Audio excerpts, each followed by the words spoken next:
panguva ino vakomana veThe Regime, vakomana the ruling party ZANU-PF vonzi aiwa revise your manners vakomana. Voda kuti takutoona kuti aiwa at least 4 aiwa macountries aiwa ari musadc vari kukomplaina neThis regime. Zviri kuonekwa kuti tiri kuona kuti vakureceiva aiwa mashoko anoshamisa anobva kumahuman rights defenders nekumalawyers aiwa atoona kuti ari kuuya achithreatena nekukriticize the ruling party ZANU-PF. Sanapinda mashoko anobuda kunyorwa pana kuti wasubscribe or like or turn the bell icon.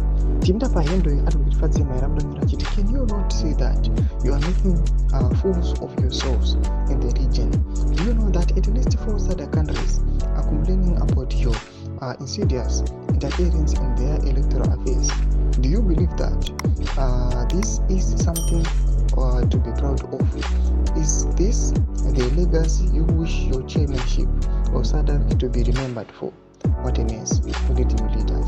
No mashoko anobuda achiposta vakomana ve-affirmative repositioning aiwa vachicriticize the regime vachiti aiwa swapo yakauya ikainterfere with the ruling party yenyika yeZimbabwe kuti aiwa vakwanise kubika ma-elections kuti varambara vari clinged on to power.